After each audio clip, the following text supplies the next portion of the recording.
Chapter 34 only steel remembers. Sunny कीचड़ में लथपथ पड़ा था, सांसें भरने की कोशिश कर रहा था। तभी मंत्र की धीमी आवाज उसके कानों में गूंजने लगी।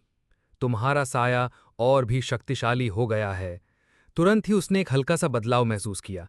उसका शरीर थोड़ा मजबूत हो गया, दृष्टि थोड़ी और तीव्र और त्वचा पहले से अधिक मुलायम लगने लगी। ये परिवर्तन मामूली था, लेकिन साफ महसूस हो रहा था। ये क्या था? उसके मन में सवाल उठा और उत्तर पाना मुश्किल नहीं था। सनी ने तुरंत अपने रून बुलाए। Shadow fragments 14/1000। पहले उसके पास सिर्फ 12 शैडो फ्रैगमेंट्स थे और उससे बिल्कुल भी नहीं पता था कि इन्हें कैसे इकट्ठा किया जाए। लेकिन अब यह साफ था, जैसे ही वो किसी दुश्मन को मारता है, उनके साये का एक अंश उसके अंदर समा जाता है और उसकी शक्ति को बढ़ा देता है। पर यह संख्या दुश्मनों की गिनती से सीधे जुड़ी नहीं थी। थोड़ी सोचने के बाद सनी इस नतीजे पर पहुंचा।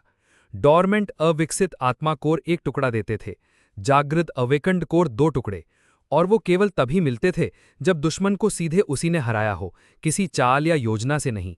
पहाड़ जैसे लार्वा को मारने पर एक टुकड़ा, एक गुलाम व्यापारी को खत्म करने पर एक और। फिर आया माउंटेन किंग, एक जागृत दैत्य, जिससे उसे पूरे 12 टुकड़े मिले।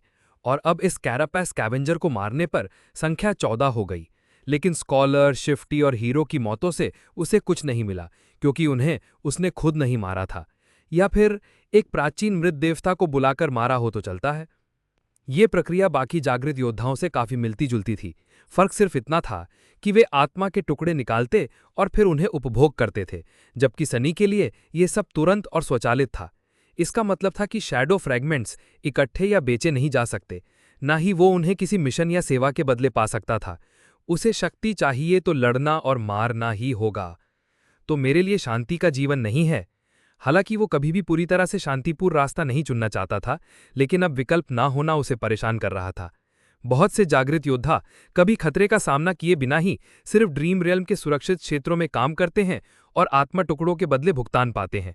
लेकिन सनी के लिए ऐसा कोई विकल्प नहीं था। फिर भी इसमें एक अच्छी बात यह थी कि उसे आत्मा टुकड़े खर्च नहीं करने थे, इसलिए जो भी कमाएगा वो उसे खुले दिल से खर्च कर सकता है। दुश्मन मरेगा, शैडो फ्रैगमेंट मिलेगा और आत्मा टुकड़ा भी वही रहेगा। इससे उसकी कमाई और खर्च की क्षमता दुगनी हो जाती। और फिर शैडो कोर की बात आती है। क्योंकि सनी और उसका साया दोनों इससे जुड़े हैं, इसे मजबूत करने का मतलब होगा दोनों की शक्ति एक साथ बढ़ेगी। हर टुकड़ा उसे सामान्य आत्मा टुकड़े के मुकाबले 2 गुना लाभ देगा। बुरा नहीं, बिल्कुल भी बुरा नहीं। भविष्य उज्जवल लग रहा था, अगर वो जिंदा रहा तो। सनी ने अपनी यादों में नजर डाली। क्या उसे अंततः कोई हथियार मिला था? एज़्योर ब्लेड, रैंक जागृत, प्रकार हथियार, विवरण इस भूले बिसरे तट पर सिर्फ इस्पात को सब याद है। इंटरेस्टिंग। इतना ज्यादा तो नहीं बताया, लेकिन रहस्यमयी जरूर था। उसने हथियार बुलाया। एक हल्की तेज तलवार उसके हाथ में आ गई, लगभग 1 मीटर लंबी, सीधी और एक तरफ धार वाली। गहरा नीला इस्पात जिसमें सफेद चमकदार कण तैरते दिखाई देते थे। उसने तलवार को घुमाया, हवा में काटती धार की आवाज सुनाई दी। अब मैं वाकई एक असली जागृत योद्धा जैसा लग रहा हूं। इसके बाद उसकी नजर उस कैरापैस स्कैवेंजर की लाश पर पड़ी। ओह, ये हिस्सा बहुत ही घिनौना है। काफी मेहनत के बाद उसने दराड़ कोड़े कवच को तोड़ा और अंदर से कुछ कोमल गुलाबी मांस निकाला। साथ ही एक चमकता हुआ क्रिस्टल आत्मा टुकड़ा भी पाया। थोड़ी उम्मीद के साथ उसने उसे आत्मसात करने की कोशिश की। कुछ नहीं हुआ। तो ये भी मेरे किसी काम का नहीं। उसने कंधे उचका दिए और मांस और क्रिस्टल को काले समुद्री शैवाल से बनी पोटली में रखा। सूरज की ओर देखा। दिन अभी बाकी था। दूर की पहाड़ी तक पहुंचने का समय था, अगर वो समय से पहुंच पाए। लेकिन उसका बायां पैर घायल था और चलना आसान नहीं था। घंटे बीत गए। दर्द, थकान और भ्रम में वो आगे बढ़ता रहा। हर कदम तकलीफ देता, हर मोड़ पर खतरा था। प्लीज, अब और नहीं। तभी अचानक उसका साया कुछ देखता है, जिससे सनी स्तब्ध रह गया। कुछ दूरी पर कोरल के बीच खुली सी जगह में कोई कीचड़ पर चुपचाप चल रही थी।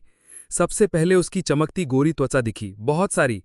वो एक लंबी पतली लड़की थी जो सिर्फ समुद्री शैवाल से बनी स्कर्ट और ब्राजियर पहने थी। उसके छोटे चांदी जैसे बाल हवा में लहरा रहे थे। वो थी नेफिस, द चेंजिंग स्टार। एक हाथ में वो सुनहरी रस्सी पकड़े हुए थी और उस रस्सी के दूसरे सिरे पर, आंखों पर पट्टी बांधे, कैसिया धीरे धीरे पीछे चल रही थी।